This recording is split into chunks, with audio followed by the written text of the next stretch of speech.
Netcasts you love. From people you trust. This is TWiT. Bandwidth for TWiT specials is provided by Cachefly at CACHEFLY.com.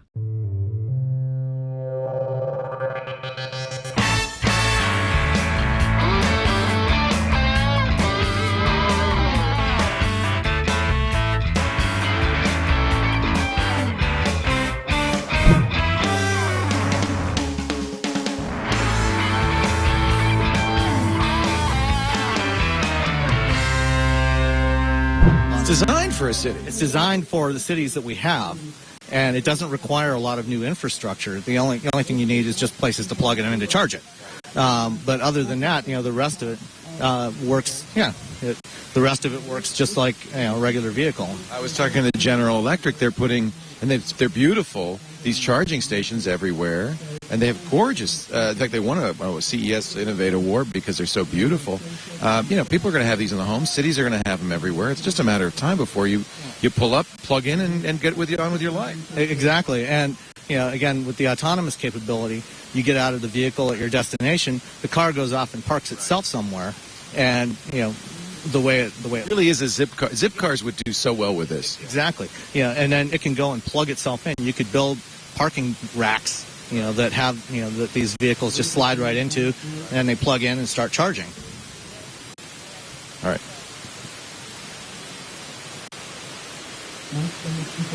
So we're live in parking lot 2 of the Las Vegas Convention Center, outside where all the brouhaha is going on inside. And General Motors is demonstrating a concept vehicle called the ENV, the ENV. Actually, I'm standing with Sam. Say your name, Sam. I can't. Abu Al-Samad. Thank you. Thank you, Sam. I always do that, Dan. But Sam, what does ENV stand for? ENV is short for Electric Networked Vehicle. These are this is what's interesting about this. Besides the fact they're electric, and they're just 2-seaters, they're autonomous, right? They have fully autonomous capability, or you can drive them manually. So when you're watching this vehicle drive around, go ahead, Brent, and get the vehicle.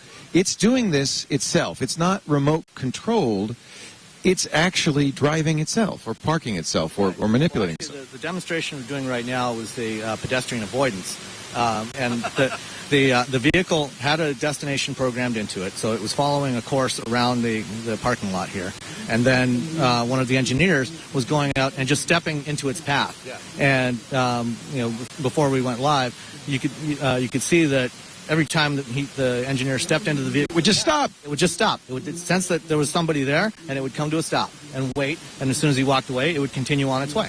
So Google's been playing with autonomous vehicles as well. They were using that spinning thing on the roof. LiDAR sensor, yeah. This is not LiDAR. No, this one's using sonar, optical cameras, and I think some radar sensors. But it has the same kind of sense of what's going on around it. Yeah, very, very similar concept. It's totally aware of what's around it, of its surroundings, other vehicles. And in addition to the sensing technologies, it's also got vehicle-to-vehicle communications technologies. So the 6 vehicles that we have here actually talk to each other over Wi-Fi. So when vehicles are in proximity with each other, they can share their GPS data, share their speed and braking data. So if the driver brakes or accelerates, the vehicles around it know what the driver of that vehicle is doing, and vice versa. So whenever somebody does something, if there's a traffic backup, the vehicle can automatically slow down long before the driver can see it. Wow. And there's all sorts of I don't know what's going on. I don't want to miss any of the demonstration. It can also, a family could use these. It seats 2, but a family of 4 could have 2 in tandem operating the same route. Any number of them daisy chained together in what they call a platooning mode. So get this, Brent, he's going to get in the vehicle. So you lift the lid off the vehicle. He's hopping inside. 2 people could do that. There is a control yoke, so you could steer it. Yep, you can drive it fully manually, or just put in your destination and let it go on its own. There's the yoke. He's just pulled that up into position. But now it's sliding back on rails, and it's balancing itself. You might recognize that kind of odd look. It looks like a Segway. That's because the chassis was actually developed by Segway. It's based on the same technology, gyroscopically controlled self-balancing chassis that we've seen on Segways for the last 7 or 8 years. But of course, with a Segway, you can't. With this, the Envy, you can't lean forward and lean back, or do you? No, in fact, what you end up doing is you move the yoke, and then the whole coach, the whole body, does the leaning forward and back. So as you move the yoke, the control system moves the body forward, and then the wheels detect that the car is starting to lean, and they automatically speed up to catch up, so you can accelerate or slide back when you brake. They're giving us some demo rides now to some of the people who are here. Brent, if you turn around, you'll see one of the guests getting in. What does it feel like in there? It actually feels remarkably smooth and seamless and normal. And dead quiet. So it feels just like riding in any other car, except you're in this bubble and you can see everything that's around you. What's the range? The range is about 25 to 30 miles. Which is fairly. I mean, the Volt's 40, right? Right. And considering that these are designed as urban transportation vehicles, you're usually not going to be driving long distances. Maybe 5-10 miles at a time at most if you're going across the city. And then you can park it and plug it in for a while, and you've got charge to come back again. This is a concept vehicle, but more than just a concept. It's more. It's a concept, but it's a vision that GM has for what the future of urban personal mobility will be. Did you see that? It gets up on its it rises up, and then now it's sliding back and forth, just like a Segway would, except that, of course, you're not leaning backward and forward. You're using the yoke. The car itself, though, is. The whole body shifts back and forth to do that lean, do that weight transfer, and then the chassis self-balances itself as the body shifts. Top speed? Top speed's about 30 miles an hour. Safety issues? Safety should actually be really good because with the sensing technology that you've got for autonomous operation, it can also do accident avoidance. So, and the communications capabilities, vehicles are aware of each other. They know when they're coming towards each other because they can share GPS data, they can share their position, and the sensing capabilities allow them to essentially see each other and stop. So, obviously, it doesn't have the kind of crash protection systems you have in a conventional car today, but it doesn't need it because it can avoid it in the first place. I wonder if we could jump the line and go for a ride in this thing. I hate to. There's a whole bunch of people here. Can I get in? All right. Now, I don't know if this is going to work. We're not going to do a ride along, but you could probably still hear me, so I'll just shout. Hi, what's your name? My name is Mike. Mike, nice to meet you. Thank you for giving us a ride in the Envy here. Okay. Well, we'll have to get our seatbelt on. So stretch the seatbelt out all the way, and we'll latch up. All right. Thank you. Wouldn't want to fall out. It feels like riding around in an egg. How long have you been driving this? I've been working on the project 2 years. So you have some experience. That's right. Can you still hear me, Brent, even though I'm in a vehicle? All right. I'll shout. This is the amazing thing, the balancing. Right. I just pressed a button, and the vehicle coach slid back over the main wheels, and now we're balanced, and it will sense our weight. If I lean forward, the vehicle will adjust a little bit. I see. So, like a Segway, it needs to stay on an even keel. Yeah, that's right. Except Segway does sensing of the person's body, so the person can move their body and it adjusts. But if we want to actually move forward, we have a hand control here. So I can tilt this mechanism forward. But it is essentially a Segway, but instead of me leaning, the vehicle leans. Right, the vehicle leans based on the hand control or the autonomous computer control. This is the quietest I've been all day. I'm very happy to be in here. That's good, yeah. Electric motors are nice and quiet. And what's your favorite body design? I know you have quite a few. You have 8 vehicles, right? There's 3 styles right now, so we can see each of the styles here. I like the General Motors Europe red one, and it's kind of a Ferrari design. I like the dark California design. Yeah, that's cool. Yeah. But do you feel like you're in the Jetsons when you're driving this thing? Actually, it feels pretty normal. You're used to it now. Yeah. You know, if we're just doing slow maneuvering here, it feels pretty natural. You don't really feel like you're on the balancing vehicle. Not at all. Not at all. You don't get the sense of any and it's a very smooth ride, and it's a very comfortable ride. But the one unique thing about this vehicle is the way it can turn on a dime. You know, we have a Just as a Segway kit. right zero turning radius. So I'm demonstrating that right now, and we're spinning around, which is fantastic for parking. You can really get this into a tight space and spin around and get back out without having to reverse. Of course, these are capable of being autonomous as well, which that must be an interesting feeling to sit in this and have it take you somewhere. Yeah, it's you know, it's a little bit like you're on a train, or depending on how fast we go and how quickly we turn, we can feel a little bit more like an amusement ride. But it's a fun project to work on. I really have enjoyed it. What's your background? My college background was in physics, but I've been working as a software engineer with General Motors Research to do the autonomous software development and the vehicle-to-vehicle networking, the wireless networking. That must be a lot of fun and fascinating. That's to me the most interesting field of robotics is autonomous. Yes, and you know, it's making something happen that you know, people have been frustrated with traffic, and you know, why do I have to sit here and in this kind of traffic? And we hope with this kind of vehicle technology, by the vehicles communicating with each other, they can cooperate instead of, you know, you sit there and you want to be in front of the other guy and all this stuff. Well, if the vehicles can do a little negotiation, everybody should be able to flow much more smoothly in their traffic. Now, of course, we can't run into our cameraman because the autonomous software, your software, won't let us do that. Well, if it's in control, but if I'm manually right now, you could. I can manually override. Would you mind? Well, all right, I think Mike. Fred's moving back. This has been a lot of fun, Mike. Thank you so much for a ride in the Envy. Frankly, I would buy one of these in a heartbeat. I hope that cities do start using these. I can see it in a car share environment or a zip car style environment. I would rent one of these, and this is just a great idea. Yeah, you know, in places that are very densely populated, traffic is fairly slow.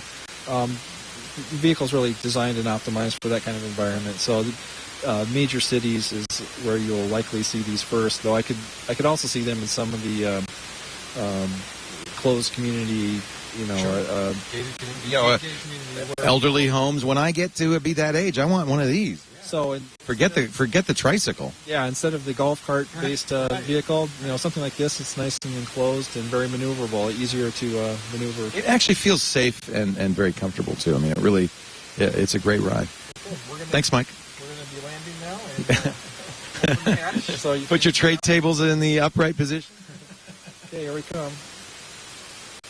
So the nose is touched down. It's very gentle. It's really great. Yeah. So open the hatch. Mike, thank you very much for a great ride. What a lot of fun that was. Thank you. Take care. That is the coolest thing. I want one now. I have to buy one of those. Thank you, Mike. Wow, Sam, that's a great ride. You like that? Yeah. You ready to buy one? Yeah. Okay. Well, just give us a blank check and we'll fill in the numbers later. What's the chat room saying? Said you're not allowed to park it. Oh, yeah. Well, we had a little trouble at the Ford track. Unlike that other car that he was driving from that other company, this one will park itself, and you don't have to press the brake pedal. Well, okay. Thank you very much. It's safe for Leo. It's basically designed for me. This is the Leo-proof car. What a neat idea. And you know, it doesn't have a big V8 engine, unfortunately, but, you know. Well, we imagine these, as you were telling me before we went on the air, in very dense urban environments like Shanghai or Mumbai, where there, really isn't room to maneuver. This would be a perfect vehicle for that. That's exactly what it's designed for.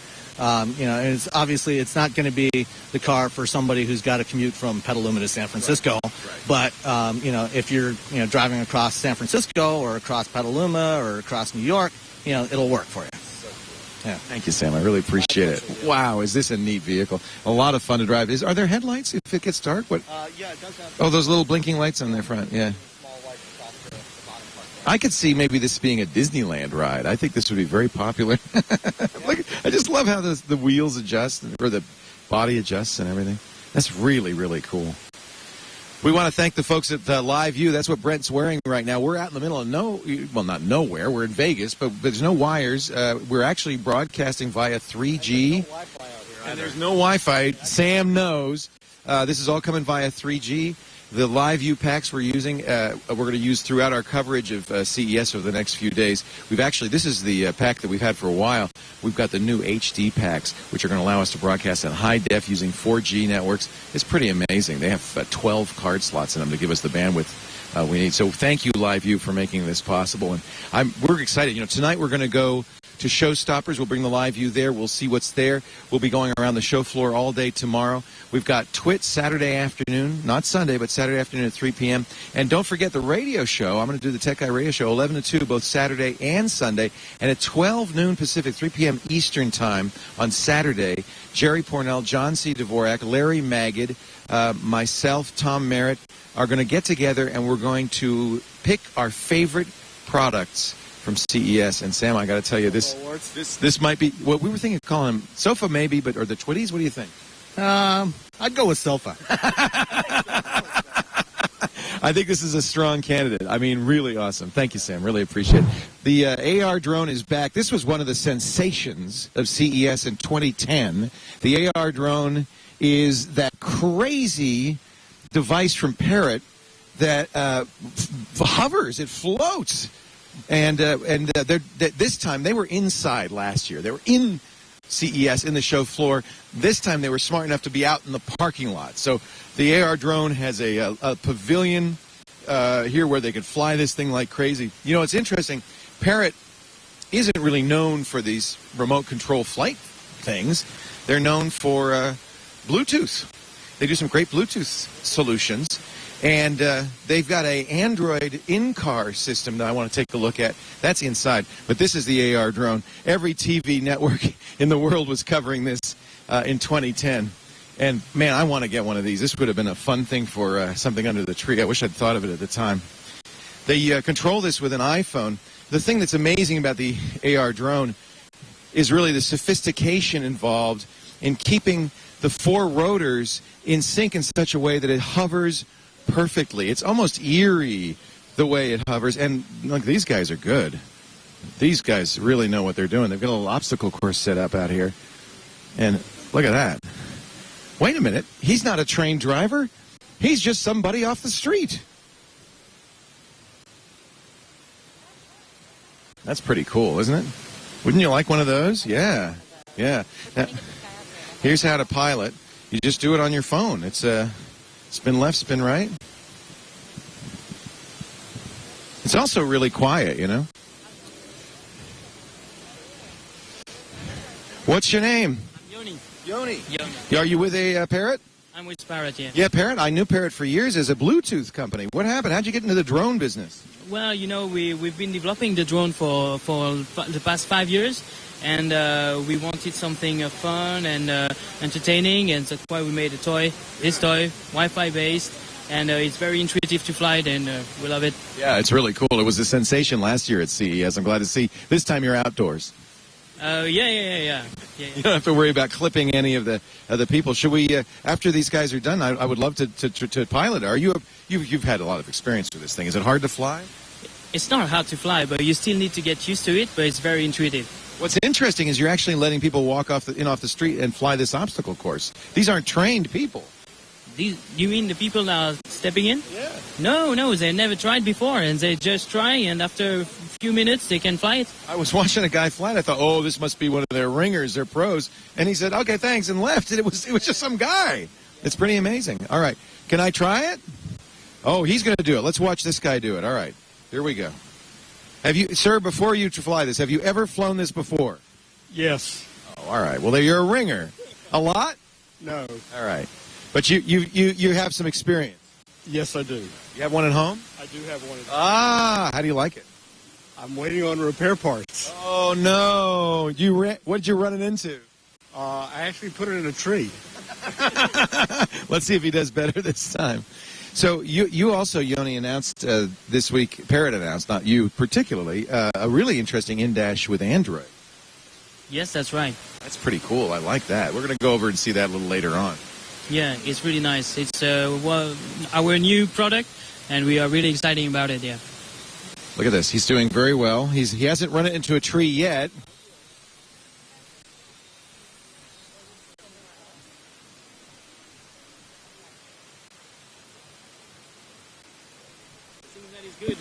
with the drone is that when you don't know what to do, you just release the command. And it just hovers. It just hovers, and you just wait. How hard was it to do that software? I mean, it's pretty sophisticated. Yeah. But we've been doing it for the past 5 years. And is the software in the drone or is it in the iPhone? What's controlling those engines? So you have a embedded software, autopilot. Get this guy off the... No, you're doing great. You're doing great. He's shaking the phone like it's broken. No, you. Better you than me. So there, how does it have gyros in there? How does it know what its attitude is? So it has inertial measurement units, which is sensors that allows the drone to have the autopilot, meaning it will consider all the angles of the drone, measure the speed, measure the altitude, and it will do servoing to control the drone, so that it's easy to control. So in effect, whatever you do, it's always trying to balance itself. It's compensating everything to compensate the I don't think you're gonna. You're never gonna be allowed to do away from me. Watch out, Dish Network. How many have you lost? Any today? No, actually, no. We've been breaking some holes, but it's all right. We didn't lose any. Can I try it? All right. We're gonna see how this works. Yeah. Oh, that would be great for Regis. We'll have to get this for Regis. So let's take a look at the. Yeah, so Yoni's going to show me how the... come on around over our shoulder, Brett, maybe, so we can see the control. What's neat is there's a camera on it. I'm seeing what it's seeing. There's one camera at the front and another one at the bottom. So we're using the front one to stream the video live on your iPhone. So you can see, this is what we are seeing. Wow. Here's the camera. This is you. That's really neat. And we have the one below that is used as a sensor to measure the speed and to help to stabilize the drone when it hovers. Okay. How much is the AR.Drone? It's $299. Which is amazing considering what it's doing. There's a lot of technology in this, a lot of software. All right. So to take off, you just press one button. It will take off and hovers, waiting for commands. So I just press one button. I'm standing back. Now it just do nothing, Right. and it stabilizes on its own. Right? Then to move, the drone tilts. So it will just tilt the same way. I will tilt the iPhone, and the drone would just tilt the same way. Oh, so it's using the accelerometer and the iPhone to determine where to go. Exactly. All right. So I will activate the accelerometer by pressing my thumb here, and then I can move. It will do the same. And left and right works as well? Left and right works as well. And when I release the command, it will stabilize again. There's also the rotation to the right and left, and the altitude on the right hand. All right, I'm going to have Kitty Angel, my mic holder, come in here and hold the mic in my face so that I can do this. All right. All right. All right. So I'll just give it to you. Okay, Yoni, I promise. It's amazing. You don't even have to look at the drone because you can see the camera, what it's doing. Oh, I have to push this button first. That's right. All right. Now, you could use a joystick as well. You have to hold that button. That's how it knows. All right. Look at that guy jump out of the way. Whoa. Whoa. Yeah, sure you trust me. All right, now I turn right. I'm going to go around that pylon. Whoa. Okay, so I took my finger off the button, and now it's just hovering. That's good, because I don't want it to go any farther down there. Wait a minute. Come back to me, baby. Come back. All right. Now, this is the hard part. This is the part everybody messes up. Getting through that ring. Right? That's the tricky one. It is fun, isn't it? Okay, push the button. Steer it. I promise not to hit you, Brent. My camera guy's not looking at the drone. Okay, Brent, don't look at me. Look at this amazing feat of aeronautics. Yeah. That was the easiest way to do it. Just go around. Wow, is this cool? It's amazing because it just hovers like that. It's just incredible. You can push it. You can do it over again. And it returns. Yeah, you It doesn't even just stay there. It came back to where it was. Compensating. So now I could use the joystick to do it as well. Is that a joystick? To make the rotation. Yeah, that's right. That's for the altitude. Ah, I Then the see. rotation. I see. So So you I can can. both. That's so I can see what the camera's looking at. Yeah, you can make combination. I get it. Are you pretty proficient at this? You want to show us, Yanni, how it's done? You are. Oh, you almost got it. I should get that guy. Whoa! Whoa! I broke it. No. Oh, good. You can start again. What? It can pick it up and start again? No. Right back where it left off. Look at that. Look at that. All right, now you do it. We're going to let the pro do it here. Wow. It's so much fun. You want to get one for Amelia, don't you? I want one for me, too. Look at that. Oh, my. Now, this has been out for a year now almost, yeah? Yes. Do you have other ideas for other products that could use similar technologies? Well, first we are concentrating on gaming, so that we are open SDK, and we would like to have any application, any developer can make its own application. So you could have AR.Drone tournaments. Maybe, why not? Wouldn't that be fun? That would be great. I love the obstacle course. That's really cool. Yeah. This is the air race, one of the game. We are showing just at CES, and So are you selling these pylons? No. at CES now. But that's the idea. Yeah. Now, could you do autonomous AR drones? We could, but it's not the aim. It's just to have a EMU, like initial measurement you need to help to make the flight easy, very intuitive. Now, I've seen some interesting examples of putting cameras on this, doing all sorts of interesting things. Tell me some of the things people are doing with the AR drone that you maybe didn't expect. Well, we didn't expect them to just to make it fly. They put some stuff on it. I don't know, like just like this. I have no special. I've seen amazing aerial shots with cameras on them. Can't lift a lot of weight, I would imagine. No, a few hundred grams. Yeah, like 100. So a small camera could go on it. Yeah, good. Very cool. Thank you, Yoni. I really appreciate it. Parrot, is it Parrot.com? It's Parrot.com. And where would people find the AR drone? On Parrot.com? They can find it on Parrot.com or at Brookstone and Amazon. Oh, that's great. Nice to meet you. Thank you so much for the demonstration. Isn't that neat? And I didn't quite crash it. Not even close. I did almost clip somebody with it. That is so much fun, isn't it?